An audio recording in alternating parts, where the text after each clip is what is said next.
नमस्कार, जय श्री राम। कैसे आप सभी लोग? थोड़ा सा लेट हो गया है वीडियो बनाने में, क्योंकि मैंने वीडियो ऑलरेडी बना दी थी, बट वॉइस इशू जो कल आ रहा था वो आज ज़्यादा आ रहा था।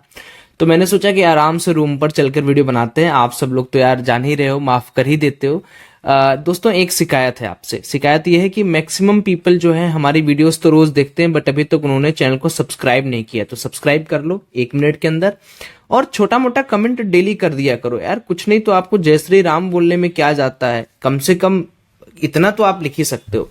अब देखो, सबसे इंपॉर्टेंट क्या है मार्केट के अंदर। मार्केट के अंदर पहले हम बात करेंगे कि जियो पॉलिटिकल इशू क्या है, फिर हम बात करेंगे कि चुनावी माहौल किस तरीके से गर्मा गर्म पकड़ रहा है, और उसके बाद हम लोग धीरे धीरे करके विस्तार से बात करेंगे कल की एनालिसिस क्या रखे, कल फिर निफ्टी की एक्सपायरी में किस तरीके से करें। तो बहुत आराम से हम लोग डेटा को रीड करेंगे। आज का दिन 18 तारीख था। यहाँ पर एफआईआईज और प्रो ने अपने शॉर्ट को कवर किया है। जो लोगों ने शॉर्ट किया था उसको उन लोगों ने कवर किया है। हालांकि एफआईआईज ने बहुत कम शॉर्ट कवर किया है, अभी भी बहुत पेंडिंग इनके शॉर्ट्स हैं, बट प्रो ने यहां पर ज्यादा शॉर्ट कवर किया है। रिटेलर्स बेचारों ने जो लॉन्ग बनाए थे उन्होंने आज लॉन्ग को हटाया है। तो अभी भी डेटा जो है दोस्तों मिक्स है। थोड़ा बहुत अगर आप देखोगे डेटा को, हम लोग बारीकी से अगर देखें एफआईआई का कैश स्टेटस, तो और अच्छे तरीके से ये देखने को मिल रहा है कि आज डीआईआईज ने ज्यादा करके काम किया है। एफआईआईज ने 2000 करोड़ की सेलिंग की है, तो डीआईआईज ने 2260 करोड़ की बाइंग की है। तो ओवरऑल हम क्या बोल सकते हैं? ओवरऑल हम ये बोल सकते हैं कि अभी भी मार्केट के अंदर कोई एक व्यू बनाकर मार्केट के अंदर काम नहीं किया जा सकता। जैसा मैंने कल वाली वीडियो में बताया था कि डिफरेंट डिफरेंट तरीके के एलिगेशंस लग रहे हैं इलेक्टोरल बॉन्ड को लेकर, बहुत सारी चीजें निकलकर सामने आ रही है। तो आज देखोगे कि मार्केट -500 बैंक निफ्टी था, फिर वहां से मार्केट रिकवर किया। तो ये क्या दिखा रहा है? ये दिखा रहा है कि अब समय के साथ साथ आप अपनी स्ट्रेटजी को स्कैल्पिंग के अंदर बदल लीजिए, वरना मार्केट आपको कहीं का नहीं छोड़ेगा। ये मोटी मोटी बातें हैं। अच्छा, अब कुछ चुनिंदा बातें हैं जिसको मुझे लगता है कि आपके साथ शेयर कर देना बहुत इंपॉर्टेंट है। सबसे पहले पुतिन की कुछ स्टेटमेंट को यहां पर समझते हैं। पुतिन फिर से राष्ट्रपति बन चुके हैं रसिया के। अब वो 2030 तक राष्ट्रपति रहेंगे रसिया में, और उन्होंने साफ साफ बोला है कि अगर नाटो अपने सारे के सारे मिलिट्री ट्रूप्स को वहां से हटाता नहीं वेस्टर्न साइड से, तो वर्ल्ड वार 3 के लिए रेडी रहो। हालांकि मार्केट के अंदर देखो, ये जो इनका कथन है, ये जो इनका स्टेटमेंट है, ये ऐसा नहीं कि मार्केट इसको बहुत बहुत ज्यादा ही भाव देता है। मार्केट को पता है कि भाई पुतिन भाई साहब कुछ ना कुछ बोलते ही रहते, इनका काम ही है बोलना। तो मैं ये मानता हूं कि ये एक स्ट्रेटेजिक चीजें हैं, इतनी जल्दी वर्ल्ड वार करना इम्पॉसिबल है, बट हाँ, इसका इफेक्ट आपने मार्केट के अंदर देखा होगा। दूसरी चीज, अडानी का एक प्लांट था जिसको सुप्रीम कोर्ट ने लेट अप्रूवल के लिए, लेट पेमेंट के लिए अप्रूवल नहीं दिया है। तीसरी चीज, आज सुप्रीम कोर्ट ने फिर से एसबीआई को बहुत अच्छी तरीके से लताड़ा है, क्योंकि एसबीआई उनकी बात ही नहीं सुन रहा है। एसबीआई बार बार बोल रहा है कि भैया हम नहीं देंगे इलेक्ट्रॉल बॉन्ड, हम ये करेंगे। तो सुप्रीम कोर्ट ने कहा कि एसबीआई तुम छोटे बच्चों की तरह क्यों बिहेव कर रहे हो, जितना तुमसे बोला जाए उतना ही दे रहे हो भाई, जो डेटा है वो पब्लिक करो, काम खत्म। तो अभी चुनावी माहौल में अपना जो डोमेस्टिक है उसमें थोड़ा सा जो लफड़ा आ रहा है दोस्तों, वो इलेक्टोरल बॉन्ड का आ रहा है। बल्कि अगर देखोगे तो जो एडवांस टैक्स है अपने भारत देश में वो राइज किया है, साथ ही साथ में ट्रेड राइज कर रहा है।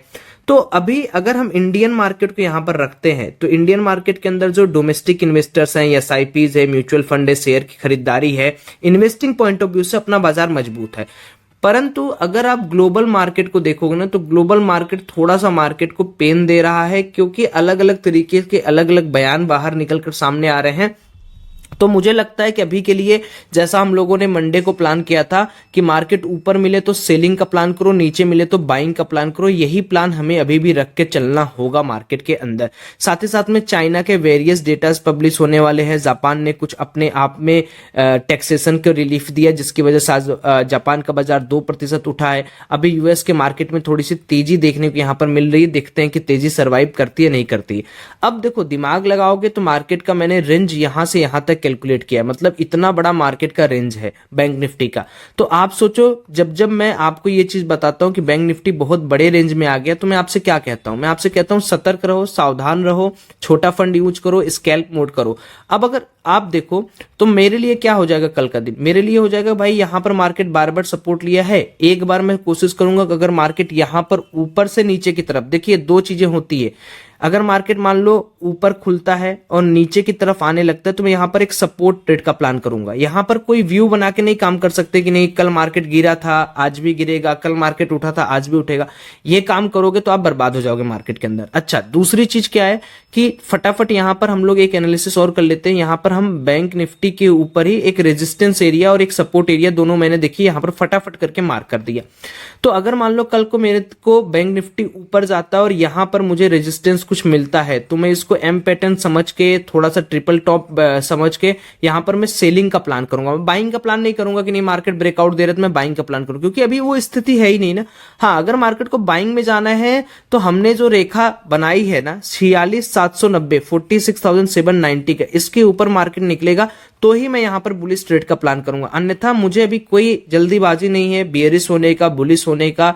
आज मैंने 66,000 रुपीज का मेरा आज लॉस हुआ है। ये क्यों हुआ है? देखो, बैंक निफ्टी में अगर मैं पोजीशन बनाया होता तो बैंक निफ्टी में मुझे काफी फायदा होता। मैं पुट की साइड ही बैठा हुआ था जैसा मैंने कल बोला था, तो मैं 9.15 9.20 तक पोजीशन बना लिया था तो बैंक निफ्टी बहुत नीचे गया, परंतु निफ्टी नहीं गया। एक बार मुझे 25,000 का प्रॉफिट दिखाया मार्केट ने, 500-600 क्वांटिटी से ही ट्रेड कर रहा हूं इस समय, लेकिन वो उतना कारगर सिद्ध नहीं हुआ। 25,000 पे मैंने प्रॉफिट बुक नहीं किया और लास्ट में आते आते आते तो मेरा टारगेट थोड़ा बड़ा था। मैं सोचा था कि ठीक है, जिस तरीके से बैंक निफ्टी बिहेव करा निफ्टी उस तरीके से बिहेव करेगा तो 1.5-2 लाख का प्रॉफिट का मेरा ड्रीम था, सपना। तो मार्केट के अंदर सपना तो सब कोई देखता है, लेकिन जो आपका हुआ वो आपका है, बाकी जो आपने नहीं बुक किया वो सपना ही है। तो अभी मेरी कल की क्या प्लानिंग होगी? मान लो मार्केट फ्लैट खुलता है या गैप अप खुलता है तो गैप अप पे मैंने थोड़ा मार्केट को चलने दूंगा। 46,739 यहां पर मैं 740 तक मैं वेट करूंगा मार्केट को, क्या कर रहा है क्या नहीं कर रहा है। अगर 740 के ऊपर मार्केट अच्छे से नहीं निकल पा रहा है, देखूंगा मैं रेजिस्टेंस ले रहा है क्या कर रहा है, तो मैं यहां पर एक सेल का प्लान करूंगा 50 60 70 रुपए का प्रॉफिट के साथ। अगर मार्केट गैप अप खुला, फ्लैट खुल के मार्केट नीचे आ रहा है तो मैं नीचे आने का वेट करूंगा। नीचे आने के बाद मैं मार्केट में 46,575 से लेके 522 तक का वेट करूंगा। मार्केट यहां पर क्या स्थिति दिखा रहा है, क्या इस तरीके से मार्केट सपोर्ट ले रहा है, और अगर सपोर्ट ले रहा है तो ही मैं लॉन्ग करूंगा। अन्यथा अगर मुझे बियरिश मोड में ज्यादा पोजीशन क्रिएट करनी है तो 46,490 के ब्रेकआउट का वेट करूंगा। 500 का ब्रेकआउट पूरी दुनिया ब्रेकडाउन का वेट करेगी, मैं वहां पर नहीं जाऊंगा। मैं जाऊंगा 46,490 के नीचे, फिर मेरा टारगेट हो जाएगा 46,320 46,210। ये दो टारगेट मेरे बेयरिश पोजीशन के हैं। बहुत बड़े गैप डाउन में और बहुत बड़े गैप अप में मैं डेटा के हिसाब से काम करूंगा, चैनल के हिसाब से काम करूंगा, क्योंकि अभी मैं आपको कुछ भी बोलूं दोस्तों वो सरासर गलत होगा। आप जेन्युइन चीजें और जो फ्रॉड चीजें उनसे बचे रहिए। क्लेम करने को मैं भी बहुत कुछ क्लेम कर सकता हूं कि यहां से मार्केट ऊपर जाएगा, यहां से नीचे जाएगा, लेकिन असल में जब मार्केट के अंदर हम ट्रेड करते हैं ना तभी पता चलता है कि मार्केट की रूपरेखा क्या है। तो अभी मार्केट को अब एज इट इज चलने दीजिए, कोई दिक्कत वाली बात नहीं है। 2 लेवल्स हमने यहां पर बना के रखे हैं। फ्लैट खुलता है तो जिस तरफ मार्केट जाएगा वो तरफ हम देखेंगे कि क्या मार्केट का रुझान है, क्या मार्केट तेजी से भाग रहा है। तेजी से भागेगा तो ही काम हो पाएगा, धीरे धीरे भागेगा तो समझो सपोर्ट लेने वाला है। ऊपर अगर धीरे धीरे जाके ले रहा है ना तो एक्यूमुलेट करने के बाद तुरंत नीचे आएगा। तेजी से भागना पड़ेगा, मोमेंटम में मार्केट को निकालना पड़ेगा। तो ये कुछ स्ट्रेटजीज हैं जो आप कल के लिए यूज कर सकते हो। बाकी एसबीआई को भाई बार बार सुप्रीम कोर्ट का ये नोटिस जो मिल रहा है ये थोड़ा सा मार्केट के अंदर पैनिक सिचुएशन बना रहा है, बट मैं जल्दी चाहता हूं यार कि सारी चीजें सही होके मार्केट एक स्ट्रक्चर को फॉलो करे, क्योंकि एज अ ट्रेडर हम लोग को पैसा ऐसी मार्केट में नहीं बनता है। हम लोग को या तो मार्केट 1-2 दिन अच्छे से नीचे रहे फिर ऊपर जाए तो बेस पर लिया जाए, या तो ऊपर रहे तो टॉप पर यहां पर शॉर्ट किया जाए। तो अभी मार्केट का सिचुएशन थोड़ा बेकार है, बट ठीक है, मार्केट जैसे सुधरता है हम लोग अपने स्ट्रेटजी को, अपनी पोजीशन को यहां पर बढ़ा सकते हैं। बाकी मुझे कमेंट में आप लोग के क्वेश्चंस मिलते हैं तो मैं जवाब देने की कोशिश करता हूं। आप लोग का क्या राय है, आप लोग के लिए कल का मार्केट किस तरीके से रहेगा बताइएगा जरूर दोस्तों। थोड़ा लेट जरूर हुआ वीडियो में, हो सकता है आप समझें। तब तक के लिए आप सभी लोग आराम से सोइए। कल सुबह हम लोग फिर ग्रुप में मैं बहुत सारी चीजें अपडेट करता हूं, ग्रुप जरूर चेक करिएगा। गुड नाइट, स्वीट ड्रीम, जय श्री राम।